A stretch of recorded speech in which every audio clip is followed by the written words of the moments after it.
This is 1 in 44, a presentation of Anderson Center for Autism. 1 in 44 is a weekly show devoted to autism spectrum disorder. Good morning and welcome to 1 in 44, the weekly talk show on topics related to autism spectrum disorder. I'm your host, Eliza Bozensky, Chief Development Officer at Anderson Center for Autism. And this morning I'm speaking with Dr. Joe Dougherty. Did I say that correctly? Yes. Yay. Check one thing off the list.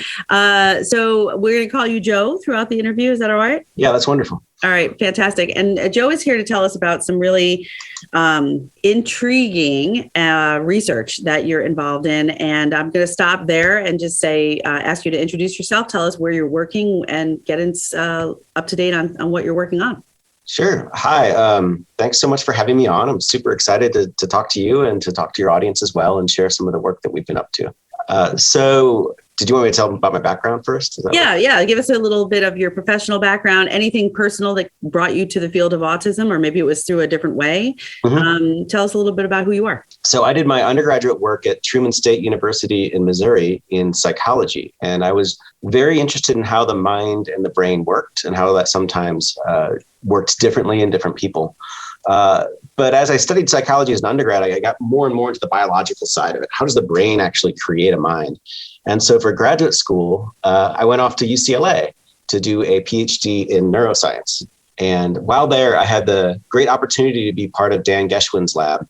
And it was at a remarkable time for research because a couple of different really neat things were going on. One of those was that we were moving as biologists from studying sort of one gene at a time, one protein at a time, to these new methods that let us study a lot of things at once in parallel. And that's an important thing because it turns out that there are maybe 20 or 25,000 different genes in the genome. And each of those can have a different role. And if you study them one at a time, you're very slow potentially to make progress. And so there was this new sort of genomics revolution going on that let you look at many things at once. And the other thing that was cool that was going on was really a movement in autism research of being kind of like one lab with one set of patients they were working on and another lab with a different set to really a lot more data sharing. And really bringing together resources. I think the field had recognized that autism genetics was going to be a lot more complicated than they'd expected. Yes. Yeah. Was it this at the time that there were various entities that were looking at, I know that there are some places where they've collected enormous numbers of samples of brain tissue, both from people on the spectrum and also people, their siblings, and I'm guessing parents, grandparents. I don't know how far you go back, but is that the kind of thing that you're talking about? That those huge, what to call them, but collections or consortia. I think the brain tissue is pretty rare in autism because it's a disease of childhood. Exactly. Most of the kids are still using their brains, thankfully. Compared to Alzheimer's disease, where you kind of diagnose it towards the end of life, they have very big brain banks, and with autism, that's always been more of a challenge. But what they were doing a lot was just the DNA extracted from blood or from spit, and with the goal of trying to identify genes that were different in kids with autism compared to the general population or to their siblings. And I think as they realized how complicated the genetics of autism were, folks realized that they really needed large sample numbers to get there. Really, the field had to come together, the patients had to come together. And Dan was involved in helping organize a lot of those early efforts with AGREE, another kind of big consortium that brought families together to investigate this. At the time, I was just a spectator on the autism side of research. And what I took on, I come from the psychology background and I wanted to learn how to do real cause and effect biology experiments. And I ended up studying this really minute thing because it was cause and effect. There are cells that build up the brain that are called neural stem cells.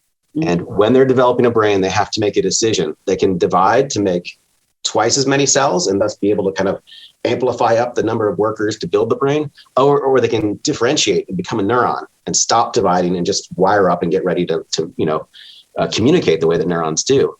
And so I was studying the molecular decision between proliferate, like continue growing, or differentiate, turn into a neuron. And that was fun. And I was using these new high throughput methods so we could study all the genes at once and trying to identify any gene that did it.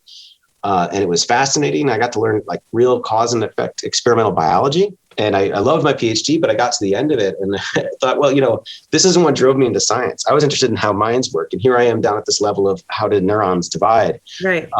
So I did a postdoctoral study for another period of time actually in New York, where you guys are centered, but in New York City at the Rockefeller University. Okay. And there I trained with a fellow named Nat Heinz, who was a fantastic at mouse genetics and also the study of gene expression, about where genes are turned on and off and how that varies across the brain. And the neat thing about the training there was it allowed me to take my interest in how the mind works and how behaviors embodied in the brain, and combine it with my desire to be able to do kind of cause and effect experiments with genetics. Because in mice, you have the ability to have a behaving organism, but also there's the technology available to turn genes on and off and see what that does to behavior. All right. Sometimes when I interview scientists who are doing this kind of research, I get tongue-tied because there's so many questions that I have all at once. But I guess I'm just struck by your trajectory in terms of that cause and effect, which is so minute, so detailed. But I'm glad to hear that you did not lose sight of another thing I found very interesting that you said earlier, which is you were interested in how does the brain form a mind. You don't hear that. I've not heard that said by anybody before. Like that kind of thinking, how does the brain form a mind? So what happened next? Where did that take you? So I had a wonderful time working for Nat, and I learned to study, there's hundreds of different kinds of cells in the brain, and they each, to be able to create a particular behavior, it's hard to measure the minds directly, but what we can observe in people and in rodents is their behavior. How do they behave in a certain circumstance? Sure. Do they learn well or not? If you give them a choice of interacting with another mouse or another kid, do they choose that over, dealing with an object? So you can kind of measure their behavior that way. And we know that many of those behaviors are sort of built out of cells in the brain that wire up into certain circuits. Like there might be a circuit for social reward that takes input about whether there's a social stimulus and kind of drives motor behavior to move towards it, or a circuit for vocal communication, that helps us speak and talk, or helps a mouse pup cry for its mother. So these are all sort of measurable circuits that give behavior that we think has to do with the mind. And with Nat, what I learned to do was study which genes in the brain are expressed in which cell types that build those circuits. And that's kind of an important question. I said there's 20 or 25,000 different genes, but every cell in your body has an identical copy of all of those, but each cell only turns on what it needs. So the liver turns on the liver proteins and genes, and the brain turns on the brain. And within the brain, which is the most complex and interesting organ, in my opinion, as a neuroscientist. Yeah, I was going to say, I think you're a little biased, but yeah, I'm a little biased. I'm sure the liver guys love the liver. Nothing against it. I clearly need one to stay alive. But, the brain has hundreds of different kinds of neurons, and they each are turning on a totally different program of genes to be able to wire up and do what they need to do. So I thought, I did that kind of very basic science of understanding what genes are expressed where in the brain. But I thinking back to what I heard in Dan's lab about autism genetics, I thought there was a neat opportunity there to bring this problem back, this basic science question, and to try and see if I could learn something about autism. Mm-hmm. With the cause and effect kind of overlay of why. I think go ahead. Sorry. No. I'm prompting you because you're going to say it way much better than me. well, I think there were two interesting questions, and that's when I came here to Washington University in St. Louis to start my own lab and kind of launch my own group. And those two things were, is autism, we've known for decades that autism is strongly driven by genetics. Mm-hmm. And in the last 10 years, the field has been able to start to identify some of those genes that actually do clearly cause autism. Right. And so I was looking at that data and thought, well, that was two interesting questions for me that I can maybe ask to try and help understand something about autism. One is where in the brain are those genes expressed? If they all happen to be expressed in exactly the same place, then that could help us actually discover what circuits are important for autism. So that was sort of a computational project. Just look at the patterns of expression and see there's some commonality that can help us understand where this disease is in the brain. Mm-hmm. I think that could be important for treatments. There's a lot of neurological disorders where the treatment is really based on knowing the circuit of the cell type. Parkinson's disease is this classic example. In Parkinson's disease, people late in life lose all the dopamine producing neurons of the substantia nigra. And that neuropathology led to the treatments. They're missing dopamine neurons. Maybe if we add more precursor for dopamine, they can help compensate and get better. And that led to L-DOPA treatments that were miraculous when they came out. Mm-hmm. In autism, we don't know what's going on in the brain for folks that is leading to the deficits. We don't have that single marker. And so maybe we thought the gene expression would get us there. Okay. that was one side. And the other side, and that's kind of the work that has come out recently on these MIT1L mutants I'd like to tell you about. Yes. That side is that is really trying to understand what each of these autism genes does to brain development and to gene expression in the brain. All right, I'm going to stop you right there, only because we are just about out of time for our first half of the interview, but it's a perfect place to jump back in a minute when we come back. And then I want to spend the whole rest of the second half of the show with you talking to us about that particular work that you're doing, because I find all of this fascinating and you're doing a great job explaining it. But I think that what I was reading about in preparation for our conversation this morning is really quite amazing in terms of like the immediate information, as well as maybe some implications for the future. So if you don't mind, we're just going to take a quick break. We're going to come back in just a moment. This is 1 in 44, the weekly talk show on topics related to autism spectrum disorder. I'm your host, Eliza Bozensky, and we'll be right back. Hi, I'm news correspondent Bob Woodruff. In 2006, a roadside bomb struck the armored vehicle I was riding in while reporting from Iraq. I sustained a life-threatening traumatic brain injury. The military term "got your six" means I have your back, and that day our service members had mine. During my recovery, I learned firsthand the challenges facing our service members who return home with injuries. While serving, their fellow service members always had their six. Now that they're home, it is our turn. We started the Bob Woodruff Foundation to make sure that the camaraderie and support they relied on in the military carries on, and we need you. Please join us as part of the Got Your Six initiative and help us be there for impacted veteran service members and their families. They've had our backs. It's time we have theirs. Learn more at gotyoursix.org. That's gotyoursix.org. Using the number 6. And now, 1 in 44 continues on 100.7 WHUD. This is a weekly community affairs program presented by the Anderson Center for Autism. Welcome back to 1 in 44, the weekly talk show on topics related to autism spectrum disorder. I'm your host, Eliza Bozensky, and with me today is Dr. Joe Dougherty, who's doing some amazing research right now, I think at Washington University in St. Louis, but just gave us a nice background about how you got into the field, some of the other things that you've done in different locations. But let's just jump right back into it. Tell us about the work that you're doing right now, and what you're learning and what your hopes are for the future. Sure. I mean, the project I'm most excited about, I'm excited about all my projects in the lab, but the one I really like to tell you about is with this new autism and intellectual disability associated gene called MIT1L or MYT1L. So what's interesting about this gene, I say it's one of a set of genes that was recently discovered to be associated with autism, thanks to the efforts of these large consortia who brought together lots of different families from across the U.S. who all donated their DNA, and they were able to sequence the DNA and identify gene mutations that were found in kids with the disorder that were never found in their siblings or in the general population. So that's so key. That's one of those big factors of genetic studies, right? Is finding something that's different. Absolutely. I mean, that's how siblings and twins. That's amazing. And it's Dr. Schulman, I think you had on a few weeks ago or a couple of months ago. Yeah, she's the SPARK study. So some of this data came out of that. I mean, if families are interested in getting involved in contributing to understanding autism genetics, I'd really recommend reaching out to that SPARK consortium. They're wonderful. I love that. That's great. Awesome. So so shout out for that and get involved. But I'm sorry to interrupt. I just am so excited to hear that this is leading to things. It's great. So it's been a real renaissance in identifying autism genes. One of the challenges is we've identified almost too many. There are sort of hundreds that if each one, probably collectively, these kinds of mutations are 5 or 10% of autism. They're rare events, strike of lightning, not inherited from the parents, a mutation that happened in the sperm or the egg, knocked out 1 of 2 copies of an important gene, and that resulted in the disorder for these kids. But having identified the gene, we don't really understand how that leads to the disease, and that's where my lab comes in.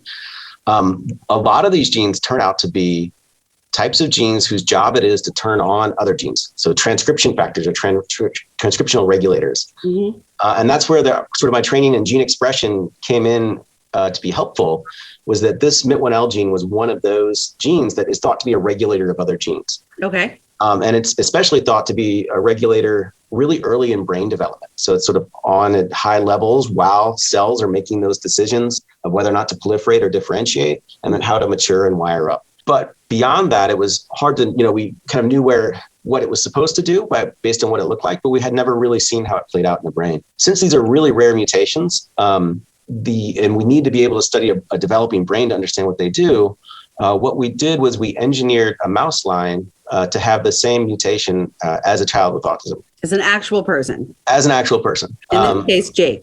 In this case, Jake. So this all grew out of a wonderful collaboration with a local clinician and a family. The clinician had been working with Jake and the Litvags for years to try and understand the cause of their child's autism. And as sequencing costs dropped, they were able to sequence his genome. And they identified that he had one of these strike of lightning events in his MIT1L gene that clearly was introducing something that looked like it was interrupting it. So he only had one of the two functioning copies left. Mm-hmm. So we took, they recorded his sequence and provided us that information. We synthesized that same sequence in a lab and injected it into a mouse egg, along with some genome editing reagents, and we're able to introduce pretty close to an identical mutation in the mouse. Mouse and human genes are very similar, so this let us create kind of a little mouse model of Jake, basically, of his Unbelievable. You've lost me in terms of but in a great way. Like it's so amazing that you're able to do this. And huge thanks to the family and to Jake for supporting this and for helping. They were instrumental. They not only provided the motivation, of course, but they also were help. The early steps of a lot of this kind of research is a lot of effort and high risk, and it's hard to get support for these early phases. And they were with friends and family were able to solicit support to actually fund the first part of the work, support somebody in the lab to, characterize the mouse initially and pay for the kind of expensive part of this, the high risk reagents. Mm-hmm. And then that led to longer term support from the National Institutes of Health to actually study this form of autism in detail. But thanks to their efforts, we were able to kind of go to the National Institutes of Health and say, look, we're ready. We've got this mouse, we have the assays, we have the skill and people to try and understand what this does to brain function. Amazing. Yeah. So thank you. And remember, if you're a family and you have interest and ability to get involved in some of the research that's going on, there's a lot of avenues to take to do that. And obviously it makes a huge impact for the people who are here, like Joe, who are ready to do the work. So let's jump back to where you were. So you did, I'm not going to try to repeat the phrasing, but you basically created an almost exact replica of the sequence, this DNA sequence in a mouse. Yep. From the DNA of an adolescent, right? Right. Yeah. We didn't pull out his actual DNA and put it in. They sequenced it, and we took the sequence and synthesized and put it in. Okay. So there's no risk to Jake at all. No risk to Jake whatsoever. Right. Okay. Jake, I think, spit in a tube. That was it, All right. But what that gives us the ability to do is try and understand what parts of the challenges we saw in Jake really came from this mutation and what didn't. And then also, how does the brain develop when it's missing one copy of this gene? Because when you have these rare forms of mutation that are associated with autism, autism is a spectrum, and you see a variety of features, and some of them, you don't know if this is related to their autism or if it's just a coincidence. Like Jake had relatively poor motor abilities, a little bit of hyperactivity. Like, was that correlated with the gene, or would that have just happened anyway? So we could look in the mice, and we made a group of mice with identical mutation, and we compared them to their siblings that didn't have it. And we put them through a little American Ninja Warrior course where they're like climbing up little ladders and they're kind of like doing balance beams and stuff. And the mice pretty reliably had motor coordination deficits when they lost this mutation, when they had the mutation.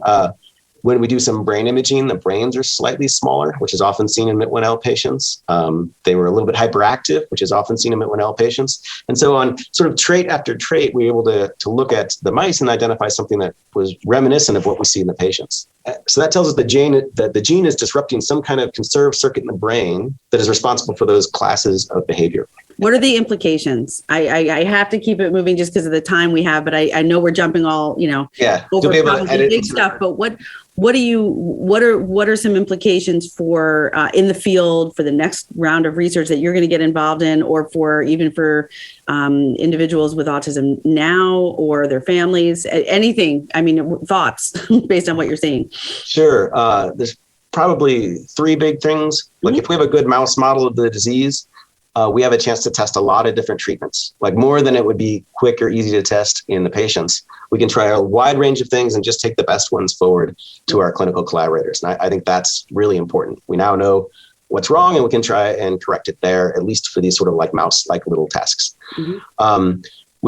The second thing is understand the basic biology of this gene. Like, what are those circuits in the brain that are disrupted? Where are they? It gives us kind of a handle to try and go in. And I think the important thing there is, how are those in common with other forms of autism and intellectual disability? As I said, the human genetics now, it's fantastic. They're discovering hundreds of causes. That probably explains why there's such a spectrum of different outcomes for kids with autism and different challenges. Yes. But also, what are the commonalities? Because it can be hard to bring a therapeutic forward for a really rare condition because there's so few folks to test it in. From the pharmaceutical companies side, there's maybe such a small market, they're less interested. Mm-hmm. But if all these different forms shared some common circuit changes, maybe you could target those common circuit changes and find a treatment that's sort of helpful across a range of different versions. So, I mean, I think those are definitely two big things. And then third is just understanding the basic biology of what this gene does, which as the biologist side of me is certainly sort of exciting to understand its targets and how it's related to brain development at a fundamental level. Going all the way back to my work with Dan Geschwind, one of the things we found out this gene does when we got into studying early brain development is that it actually is probably driving that early decision between whether or not a cell should grow another cell or make a little neuron. It's driving them towards making the neurons a little too early. And so you end up with a slightly smaller brain. Really? So I think that's why it's kind of funny. It all comes back full circle. This thing that I left behind and thought was done seems to be maybe contributing to the development of this disorder in some way. Well, I mean, that's amazing. And that's great. And I would just say, from a complete layperson's perspective, keep pulling that thread then, because that to me tells me that that you're on the right path in a lot of ways. And I really want to thank you for all the work that you're doing. We at Anderson, we work with a large number of children and adults with autism and a lot of families. And there is so much that families take on and are challenged with and also celebrate and live their lives throughout, for extended periods of time and for the lifespan with their loved one with autism. And in addition to all the day-to-day things, so many families have told me how much they appreciate knowing that there are people in universities, people who have access to all of this sort of cache of data that's being shared, and appreciate the research that's being done, because the implications, even though they know may not have something that's going to impact them or their loved one right now, but just for people in the future in general, that's the community aspect of this thing. And then the other thing I just want to share is that I think it's really important for people to recognize that there is a huge hand-holding between real people and real families and research being done, with mice or wherever in a lab in a university or clinic setting. And the story of Jake meeting one of the mice, right? Meeting the mouse. Yeah. Didn't he name it? He named it Jake 1 or something? I think they were joking around. I don't know if he settled on a name or not, but I think that was one of the neatest things of this process. Was just a couple of months ago, we finally got to meet Jake and his family and have them come into the lab, and Jake got to meet his mouse. A friend of ours had also made human neuron stem cell lines out of Jake's skin cells, and he got to meet his cells as well. But I mean, for us as researchers, we really love hearing from the families and having an opportunity to interact with you guys. And it really changes a lot of the way we think about the disorder and what we should be doing in the lab. And also, it's just such a wonderful personal connection to, we'd heard about them on paper, we'd heard about them through our clinical colleague, but to actually see them in the lab and meet this wonderful young man with a great personality, and joke around with them and be able to show them what we had discovered. And it was great for us. We really loved it.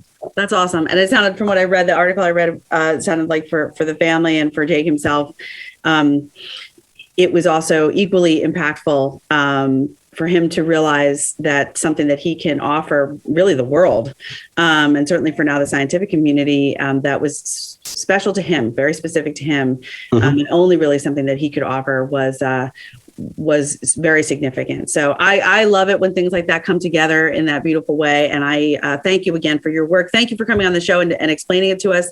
And please keep us posted if you come to new conclusions or additional information. We'd love to have you back on. Absolutely. I had a wonderful time being here, and thank you so much for inviting me. And I hope you guys stay engaged and keep encouraging the families to stay involved with research. It's really essential to to everyone that we all work together on this problem. Absolutely. I couldn't agree more. Thank you, Dr. Joe Dougherty. And this is 1 in 44, the weekly talk show on topics related to autism spectrum disorder. I'm your host, Eliza Bozensky. And remember, Anderson cares. You've been listening to 1 in 44, a weekly presentation of the Anderson Center for Autism. Join us for another edition of the show at this time next weekend.